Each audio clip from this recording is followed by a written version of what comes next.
Hello children, welcome to our today's session of history. Today we are going to see lesson number 9, traders, kings and pilgrims. Children, in this lesson we are going to learn more about the trades and traders. Okay. Again we are going to see some new kingdoms like Cheras, Cholas and Pandyas, how they arose, okay, how they flourished. Then we are going to see the importance of silk and the story of Silk Route.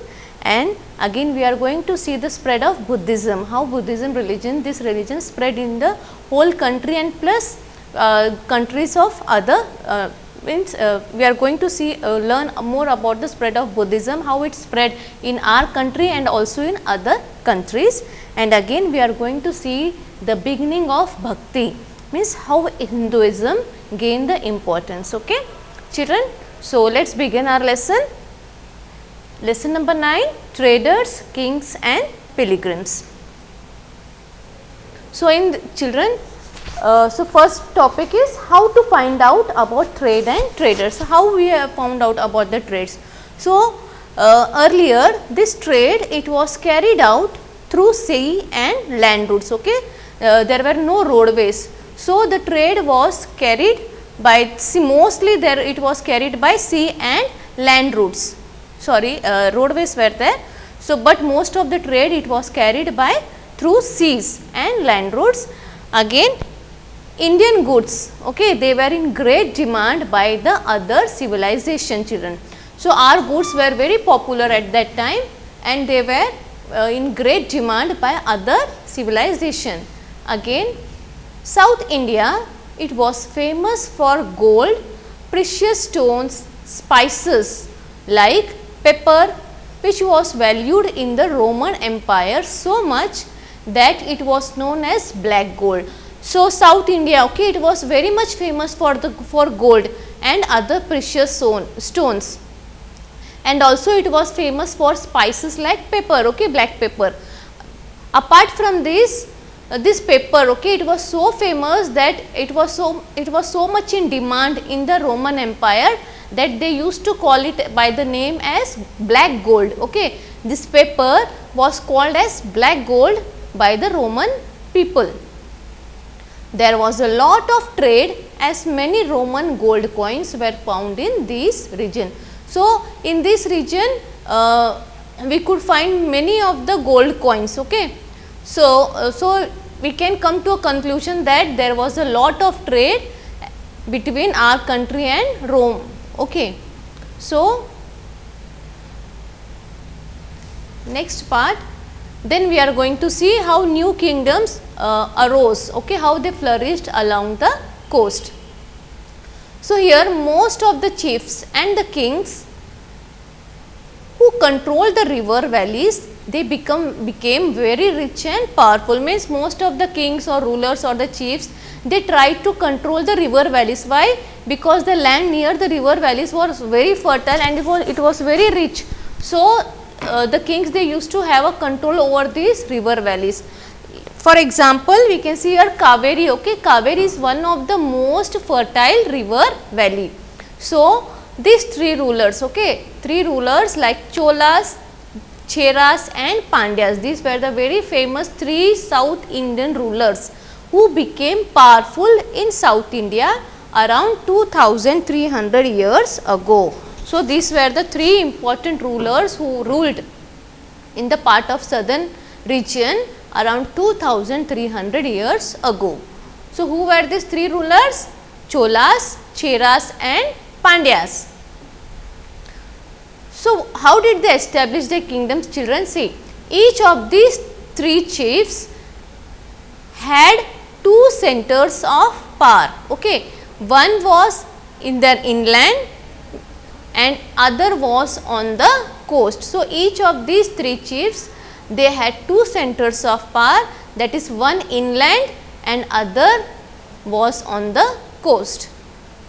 The chiefs, they did not collect taxes. Okay, they did not collect the taxes from the people. Instead, what they used to do? They used to demand and receive the gifts from the people. So, these rulers, okay, Cholas, Cheras and Pandyas, what they used to do? they did not collect the taxes, instead they demanded the gifts from the people. Around 200 years later, a dynasty known as Satavahana became powerful in western India. Okay. So, afterwards this dynasty known as Satavahana dynasty, it became powerful in the western part of our country, that is in western India. Sri Satakarni, okay, he was one of the important ruler of Satavahana. So, who was the one of the important ruler of Satavahana kingdom? Sri Satakarni was one of the important ruler of Satavahana kingdom. Then he with other rulers were known as the lords of Dakshinapatha. So, what do you mean by Dakshinapath?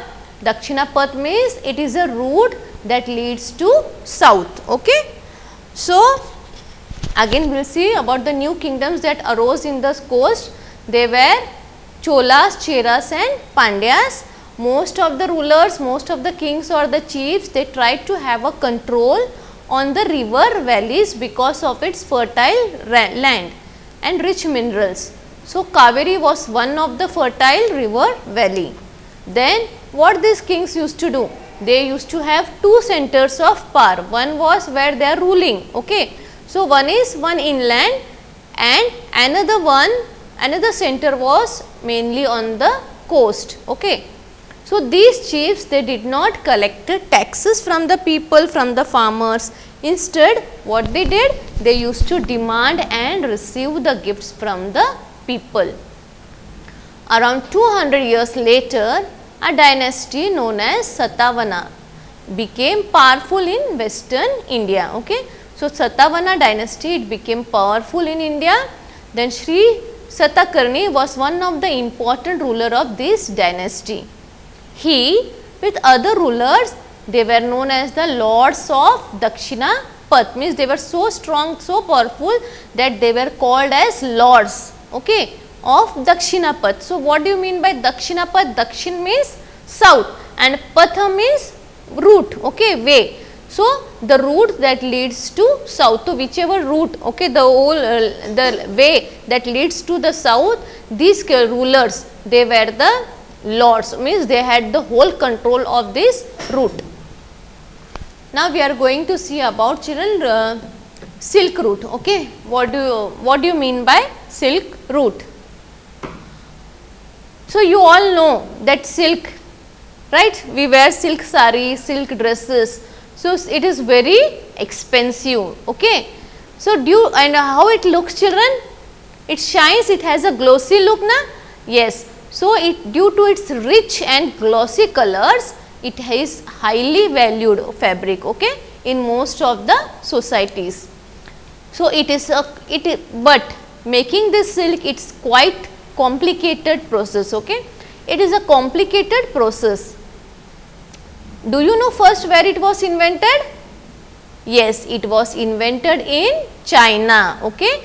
But it was a secret method, means nobody was knowing how to make this silk. Some people from China who went to other distant lands on foot, horseback, camels, they carried silk with them. The paths they followed came to be known as silk route. So, this silk route, the making of silk, it was a secret process. It was made only earlier.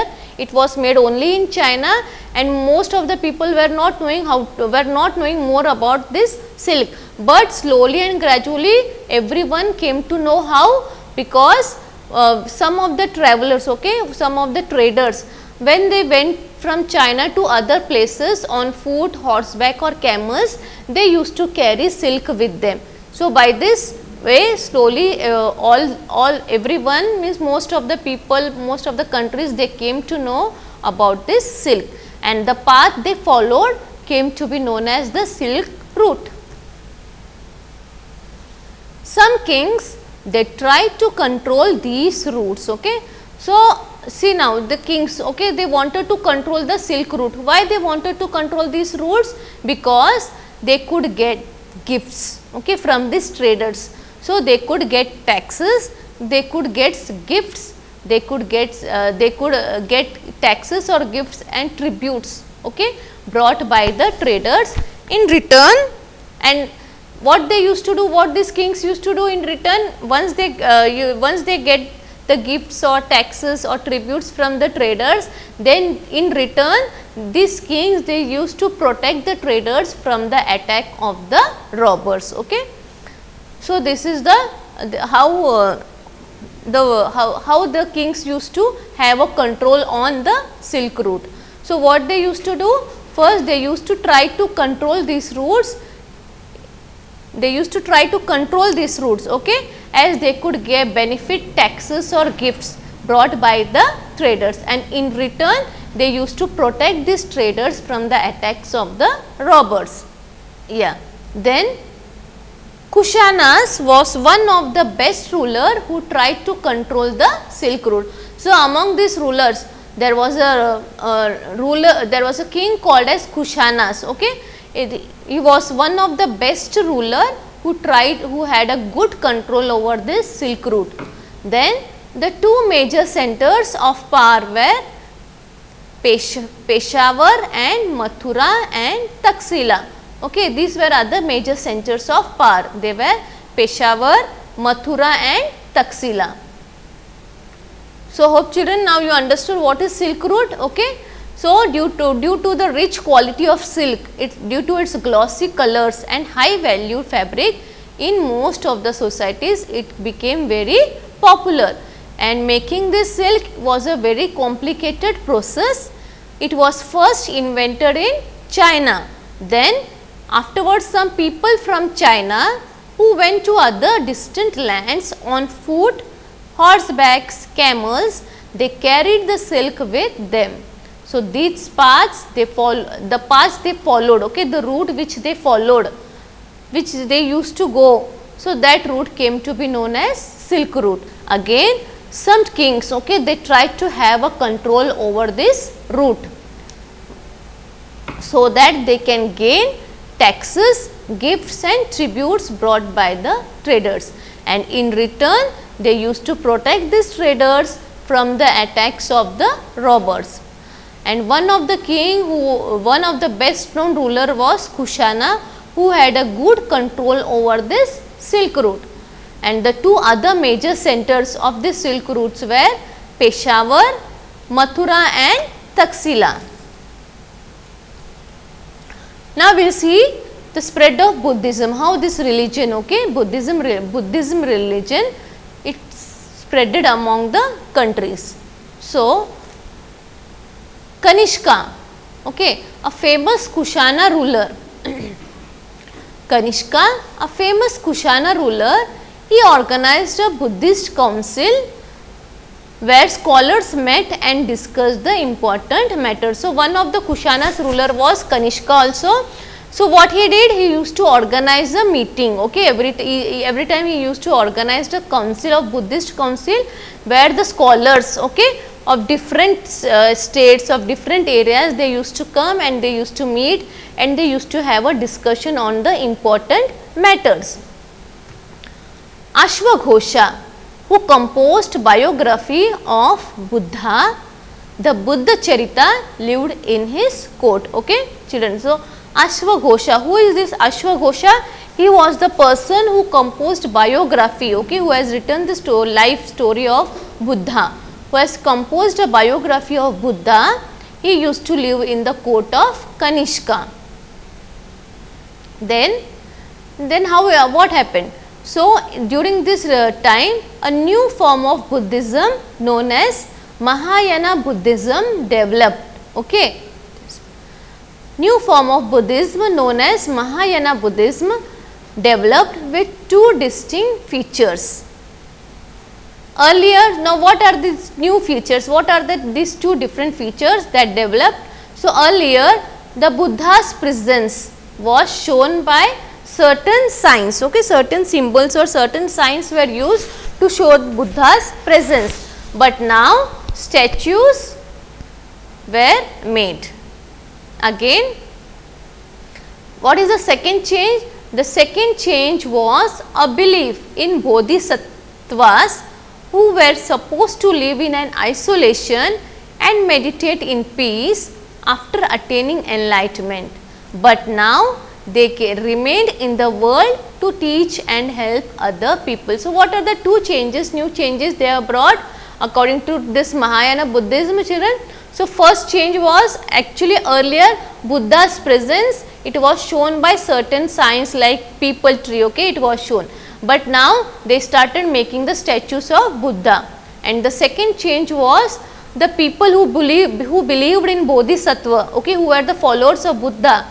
Earlier they were supposed to live in isolation, means they used to live alone, in the forest, and they used to meditate there for peace. But afterwards, after attaining enlightenment, these people, they used to live in isolation and meditate in peace. But now the change that was made, it was that now they can remain in the world, okay, they can remain in the world with other people to teach and help them in their problems.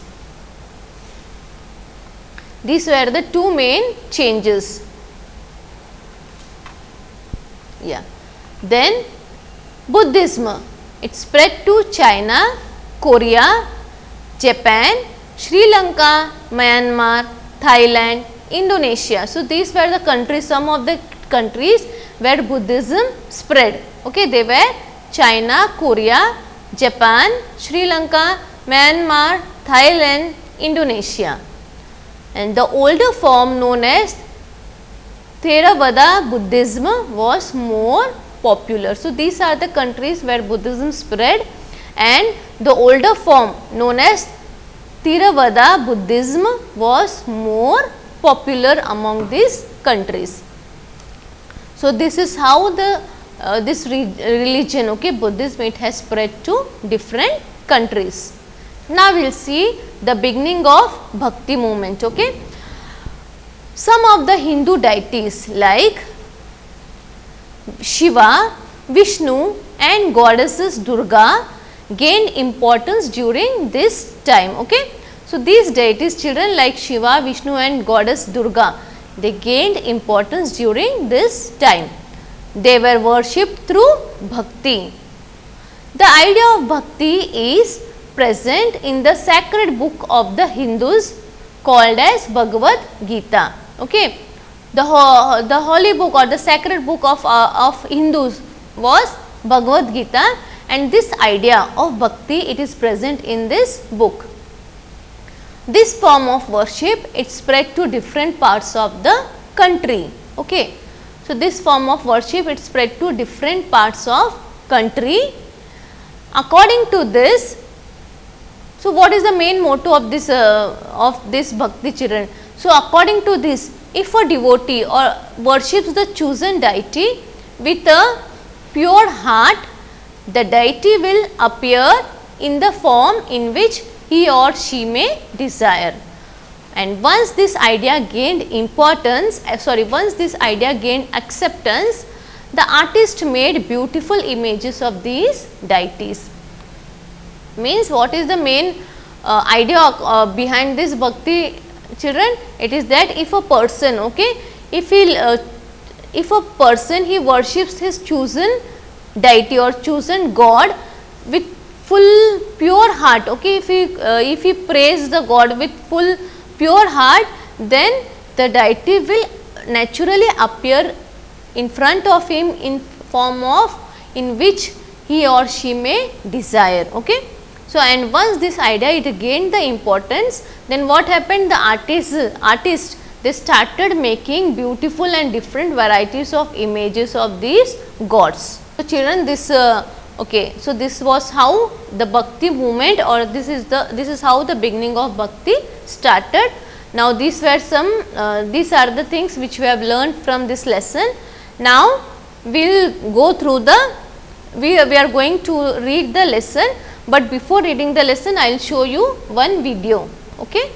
The southern region of the Indian subcontinent had long coastlines with hills, plateaus, and river valleys. Among these river valleys, the Kaveri River Valley was the most fertile. The chiefs and kings who were controlling these river valleys and coasts were rich and powerful. South India had abundant supply of spices, pepper, gold, and other precious stones. Pepper, known as black gold, was highly valued in the Roman Empire. Therefore, traders carried away these goods to Rome in ships. Many Roman gold coins were found in these areas, and this proves the fact that lots of trade happened. The head of the ruling families of the South Indian kingdoms were known as Moovandar in Tamil. The three ruling families who became powerful in South India around 2300 years ago were the Cholas, Cheras, and the Pandyas. Each of the Moovandars had two centers of power, one inland and the other on the coast.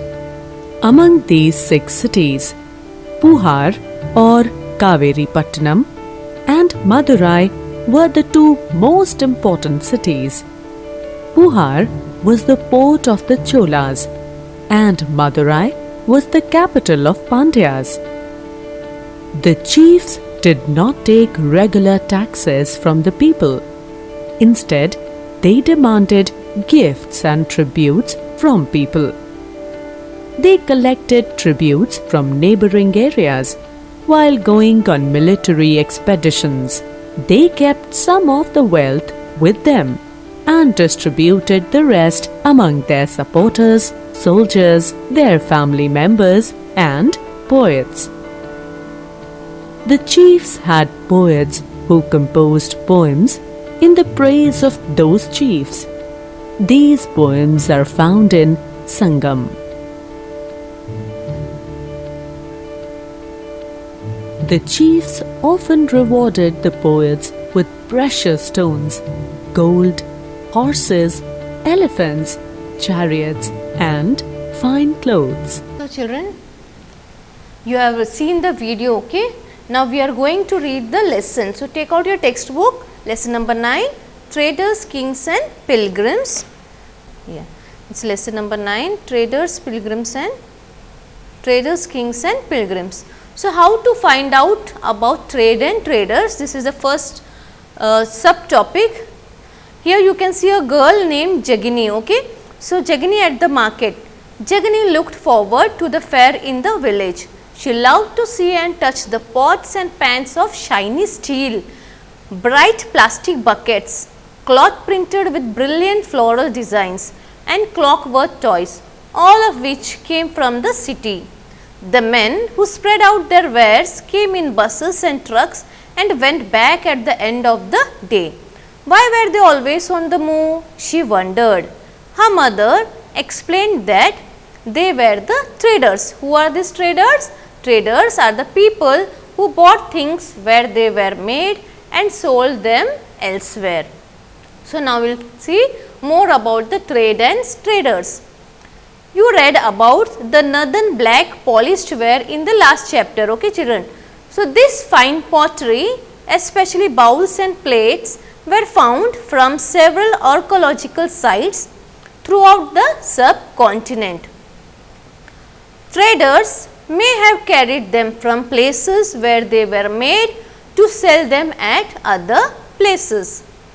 So at that time South India, okay, it was very much famous for gold, spices, especially pepper. What do you mean by this pepper? Pepper means kali miri, what we say in Hindi, okay, miri, kali miri, and precious stones. Pepper was particularly valued in the Roman Empire, so much that it was known as the black gold. So traders carried many of these goods to Rome in ships across the sea and by land in caravans. There was there must have been quite a lot of trade, as many Roman gold coins have been found in South India. Now, here is a poem about which shows about the trade. We can find evidence of trade in the Sangam poems. Here is one which describes the goods brought into Puhar. What is Puhar? It is an important port on the east coast. Okay. Swift prancing horses by sea in ships, bales of black pepper in carts, gems and gold born in the Himalayas, sandalwood born in the western hills, the pearls of the southern seas and corals from the eastern oceans, the yield of Ganga and the crops from the Kaveri, foodstuffs from Sri Lanka, pottery from Myanmar and others rare and rich imports. So, the poem has described how the things are bought from one place to another and how they are sold. Traders, they explored several sea routes. Some of these followed the coast. There were others across the Arabian Sea and the Bay of Bengal, where sailors took advantage of the monsoon winds to cross the seas more quickly. So, if they wanted to reach the western coast of the subcontinent from East Africa or Arabia, they choose to sail with the southwest monsoon, and sturdy ships had to be built for these long journeys. Now, we will see about some of the new kingdoms along this coast. So, the southern half of the subcontinent is marked by the long coastline and with hills, plateaus and river valleys. Amongst the river valleys, that was that of the Kaveri. It is the most fertile, this Kaveri river, it was the most fertile river valley. So, the chiefs and the kings who controlled these river valleys and the coast became more rich and powerful. Sangam poems mentioned the Movendar. This is a, what is this Movendar? So, this is a Tamil word meaning three chiefs. What do you mean by Movendar? Movendar means, in Tamil it means three chiefs, used for the heads of three ruling families. And who were these three ruling families? They were the Cholas, Cheras and the Pandyas, who became powerful in South India around 2300 years ago. Each of these three chiefs and two centers had two centers. One is inland, means where they ruled, and another one was on the coast. And of these 6 cities, 2 were very important. One was Puhar or Kaveri Patnam, the port of the Cholas. Puhar or Kaveri Patnam, it was the port of Cholas, and Madurai, it was the capital of Pandyas. The chiefs, they did not collect regular taxes. Then what they did? They used to demand and receive the tribute. They demanded and received the gifts from the people. They also went on military expeditions and they collected the tribute from the neighboring areas. So, they kept some of the wealth and distributed the rest among their supporters, including the members of their families and soldiers and other poets. Many poets whose compositions are found in the Sangam collection composed poems in praise of these chiefs, who often rewarded them with precious stones, gold, horses, elephants, chariots and fine cloth. So, children, here we are going to conclude our lesson. In the next session, we will be continuing our lesson. So, till then, see you. Thank you. Goodbye.